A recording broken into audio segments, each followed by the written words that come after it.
The day after dispersing pro-Morsi protesters in Cairo, a heavy toll and global condemnation. The defiant Muslim Brotherhood plans more marches against the crackdown. Just what are the risks of excluding the group from the political scene in Egypt? And how will the interim government deal with worldwide anger? This is Inside Story.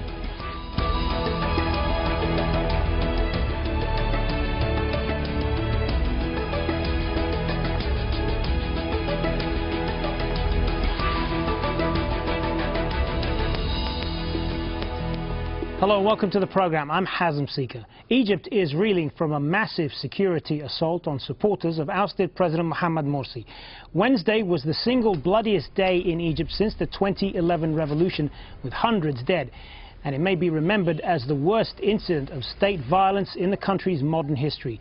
Leaders of the Muslim Brotherhood have called it a massacre.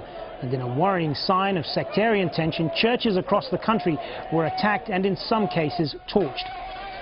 Now, the tragic events in Egypt have drawn condemnation from around the world. The strongest language came from Turkey's Prime Minister, who says Egypt's leaders should stand trial for what he called a massacre. The US Secretary of State John Kerry described the events as deplorable. France and Germany have summoned Egyptian ambassadors, and Ecuador has recalled its ambassador. The day's violence also had repercussions inside Egypt. Vice President Mohamed El-Baradei resigned, saying he could not be responsible for one drop of blood that could have been avoided. Well, plenty to talk about here. I'm joined now by our three guests from Cairo: Marwa Maziad, columnist for El Masri Al-Yawm and a specialist on civil-military relations in the Middle East. From London, we have Carol Kirsten, senior lecturer in the study of Islam and the Muslim world at King's College London. And here in Doha, Zakaria Abdelhadi, political analyst and professor of Islamic thought at Qatar University. Welcome, all of you. Zakaria Abdelhadi, if I could start with you. What do you think about what is going on in Egypt right now, and how bad can it get?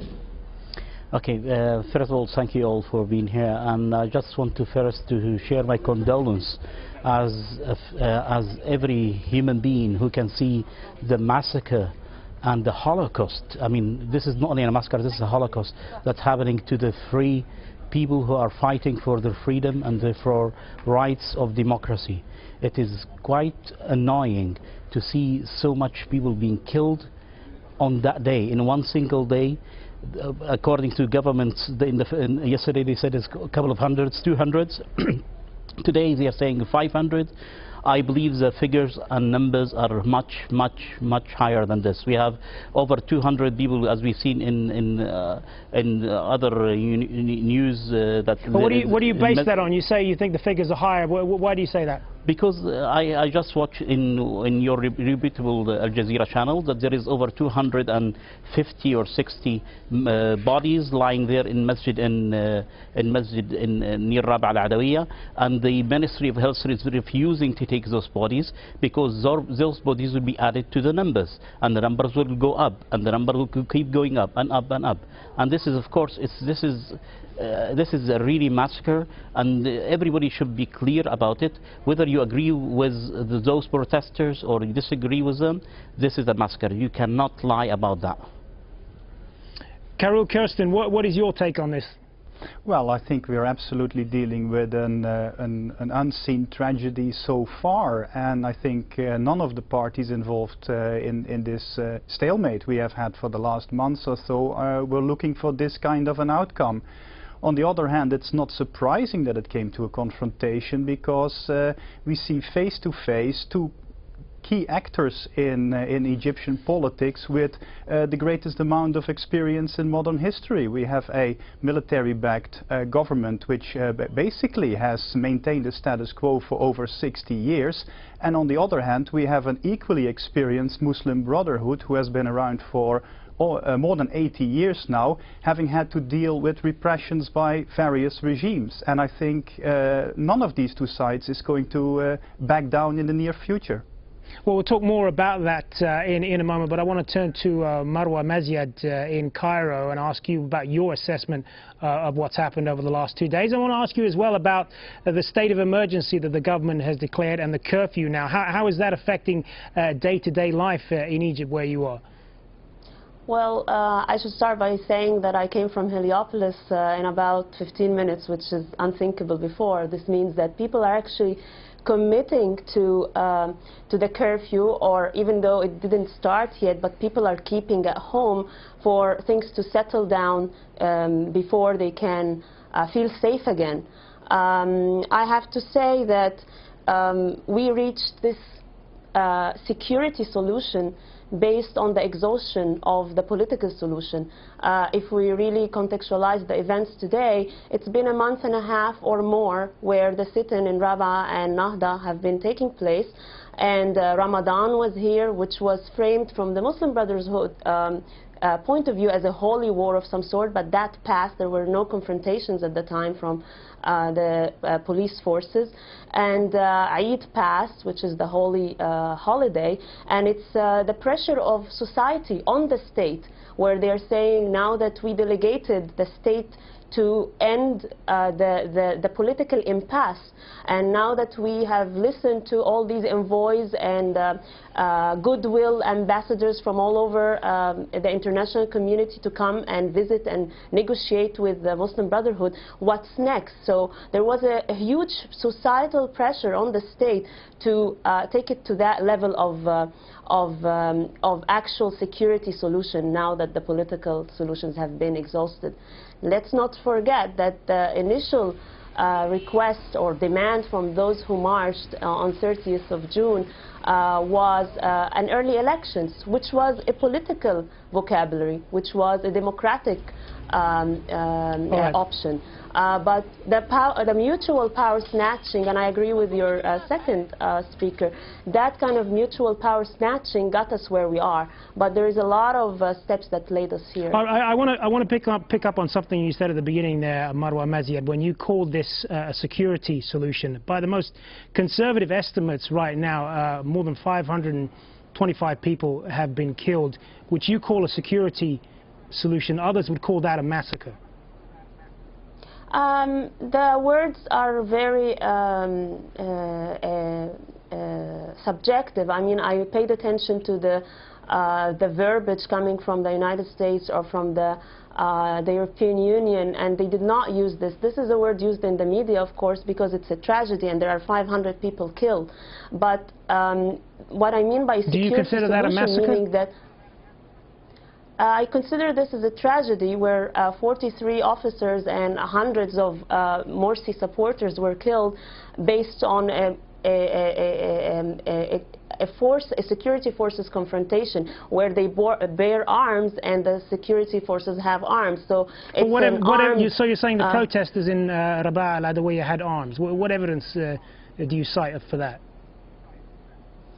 I mean that I was actually referring to the speech, the violence in the speech, like how Beltagi, which is the spokesperson from the Muslim Brotherhood, was talking about inciting the police forces to break ranks or inciting the army to let go of their uniform. I mean the violent right, but insightful language is one thing, but actually bearing arms is something else. What evidence is there that the response from the security forces, which killed more than 500 people, was justified?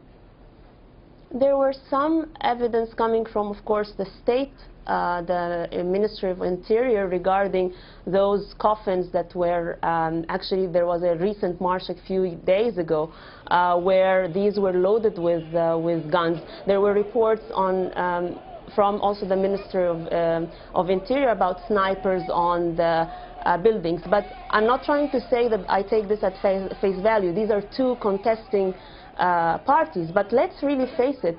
Here is the problem with the narrative of even two contesting parties.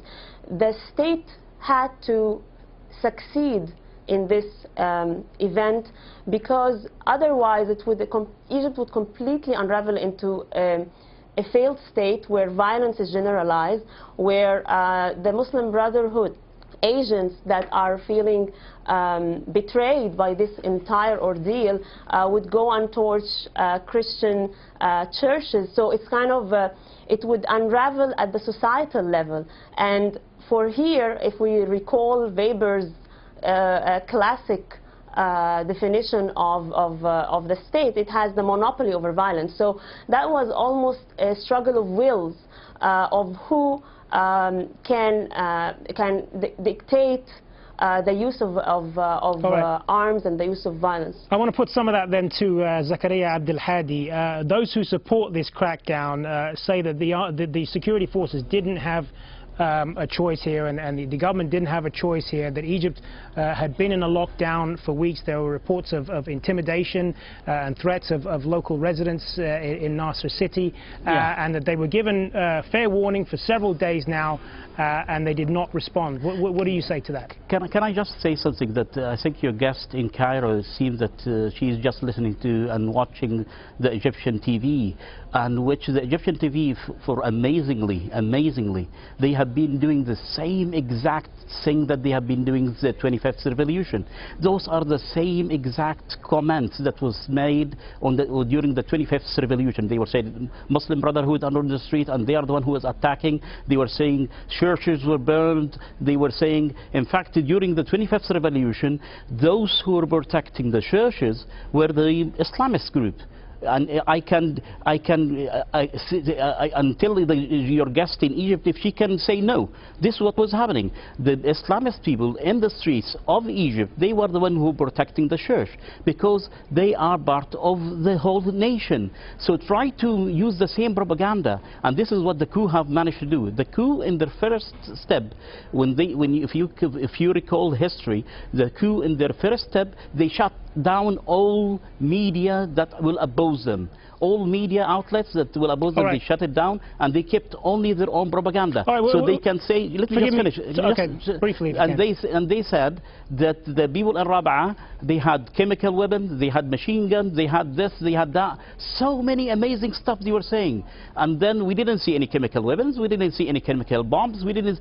In fact, if they had all this kind of things, why couldn't they defend themselves? We have been seeing now on the YouTube so many snipers shooting people armless, and this nobody can deny. This is a massacre, whether you like it or not. This is a massacre. You've made that point now, but I want to ask you about the argument that was made by those who support the crackdown, that the protesters in Rabaa al-Adawiyya and in Nahda Square were given fair warning about this, and that they brought this on themselves. What do you say to that? Okay, this is again, this is the same scenario of the 25th revolution.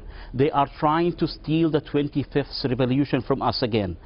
In the 25th revolution, we managed to achieve something huge, which people have the right to say their voice without fear. They have the right to demonstrate. They have the right to make rallies. And during the Morsi regime, whether we liked it or not, whether all those mistakes or not, during the Morsi regime 1 year, people were demonstrating throughout the year. Nobody was shooting at them, nobody was arresting them, and so on. People were blocking roads, people were... This kind of what your guests have said in Egypt, that this was by public demand, that people were pushing the army and the police to interfere. This is not true.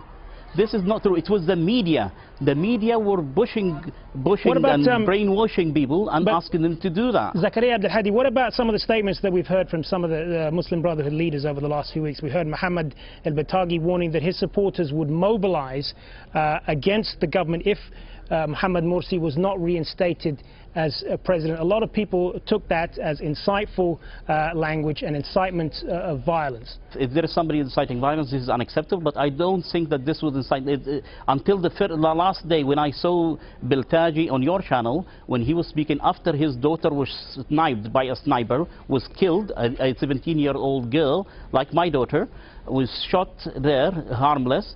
He said, we are a peaceful demonstrators and we will continue. Those buildings around the Rabaa al-Adawiyya were all military army bases, and nobody attacked them, nobody threw stones on them, nobody did anything. And they are trying to frame. It is the same, I'm telling you, it is the same catalog of the 25th revolution. It is the same thing. They said that the Muslim Brotherhood they are trying to single the 25th revolution to one group, that it is the Muslim Brotherhood, and then after that they are trying to single them, that they are a terrorist group, they are doing this, they are killing this, they are doing this, and all this is nonsense. This is is rubbish. What is happening? And now they're saying that they're burning a police office in Al Giza, or they're burning this. This is not true. This is what exactly was happening on the 28th of January, when the Mubarak regime, people were burning the police station. They were burning things to put fear in people in what will happen to them. Carol Kirsten, what does the future hold now for the Muslim Brotherhood? I mean, realistically, where do they go from here? Is there any chance for any sort of political reconciliation now? Well, I think we are in uncharted territory here, and we actually have been in uncharted territory since the regime change of 2011.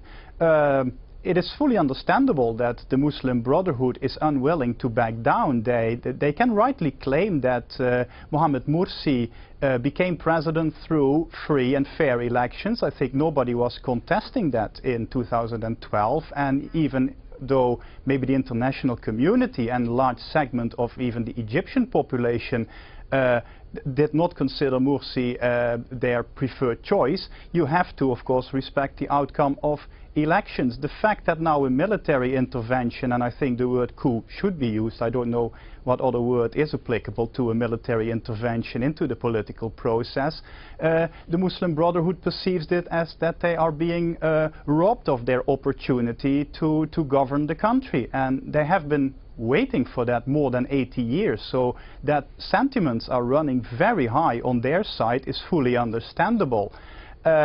The problem is, of course, that Mohamed Morsi has not helped the situation by the political course he adopted, and which was watched with unease both internationally and domestically, I would imagine, where he was concentrating so much power in his hands that from the outside looking in, there was very little difference between the power of which he was holding as head of state.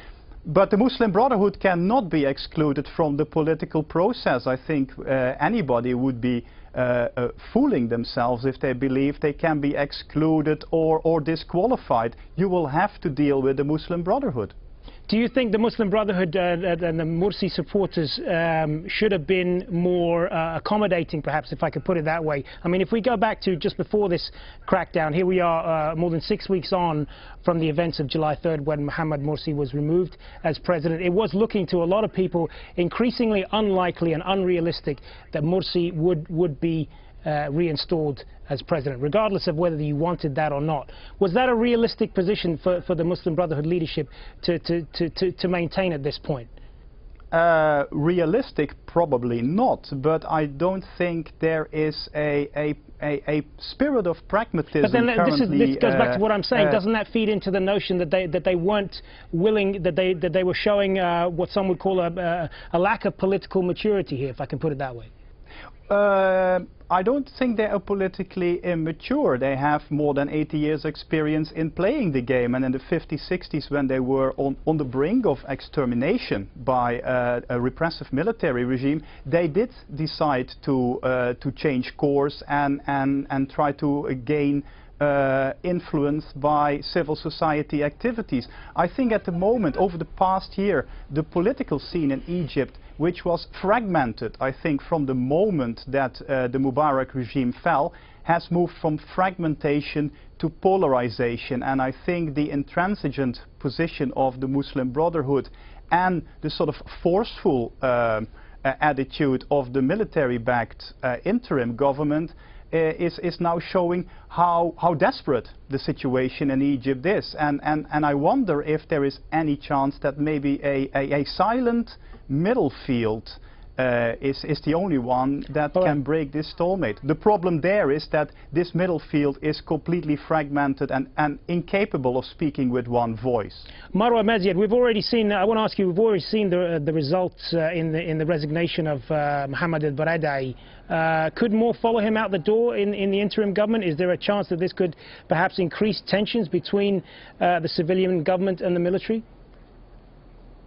I want to go back to one thing that you started with, the idea of excluding a group, the Muslim Brotherhood. I think Baradei was all along trying to find a political solution, but his timing is, of course, wise to move out of this at this point. Actually, the political solution would be after this security solution has taken place. I think there has to be new criteria for integrating political Islam in Egypt. This is a great opportunity for actually learning from the Turkish experience. I happen to have extensive research experience in Turkey. There was a moment when Erbakan was told that he is trespassing constitutional borders, and his government had to resign. Now, what did his followers do? His followers started two political parties, one of which was Erdogan's Freedom, Adalet ve AK Party, the Justice and Development Party, and they won for elections. So the Muslim Brotherhood did not do what a viable political party should have survived in a political scene. The sheer description of saying Freedom and Justice Party is the political arm of the Jama'ah or the group or the Muslim Brotherhood. Sorry to interrupt, but you talk about an inclusive democracy and getting Islamists in an inclusive democracy. You can't realistically have that while cracking down on the Muslim Brotherhood and its leadership at the same time, can you? And the distinction, of course, between the Egyptian case, which has its own peculiarity, unfortunately, from the Turkish case, which was a development from one party to the other, is that there is a use of violence. So violence is a factor here that we had to deal with in Egypt, because the Islamists, or they never say Islamist parties, because Turkey is a secular state. When in fact Erdogan came to Egypt, he was talking about being a Muslim prime minister for secular Turkey. But the Muslim Brotherhood actually told him bye-bye, we don't want to hear that. But I'm talking about that the history of the Islam-inspired parties, the political Islam in Turkey, never had a violent element to it, whereas the Muslim Brotherhood and the Jama'at, we have in Egypt a history of a use of violence or a threat of violence, and that complicates the issue very much. So if we are to move forward towards the inclusion of political Islam or Islam-inspired parties, the discussion has to be from the values that motivate economic policies, foreign policies, political laws of some sort, but not the formulation that the Muslim Brotherhood have had.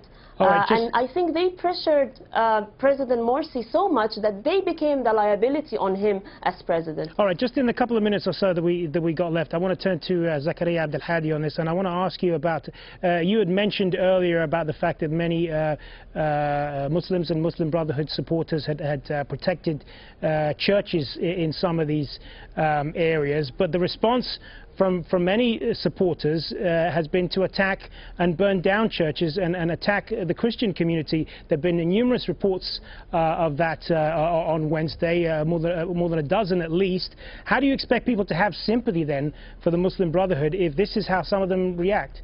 Because what I'm trying to say, this is the same tactics of the 25th revolution, the same tactics that happened, that the government, and we have already discovered that when there was a burning in Alexandria, the Kanista Qaddisain, it was blotted and burned by the military, by the security officers. Okay, so this is the same tactics that they are using now. What we are hearing is one side story from the media from the government, who is a coup government, who is not legitimate government, who came and stole people hope, who stole people choice, and now they are trying to force us. And then another very important aspect that we have to be understanding. Just a minute, just a very important aspect. Because we are out of time now. This is not the issue of the Muslim Brotherhood or not. This is the issue of the democracy of Egypt. The issue of the 25th revolution is going to be robbed from us, and it's not the Muslim Brotherhood. The Muslim Brotherhood is a small, tiny faction within this democracy. And on but that, it is everybody who is fighting for democracy. On that, we are going to have to leave it. Thank you to all of my guests, Marwa Maziad, Karul Kirsten and Zakaria Abdelhadi. And thank you for joining us on this edition of Inside Story. Remember, if you want to send us your feedback, just email your thoughts to us at insidestory@aljazeera.net. And if you're on Twitter, you can tweet me at Hazem Seeker. Join us again when I'll be back in this chair 24 hours from now. Thanks again for watching. Bye for now.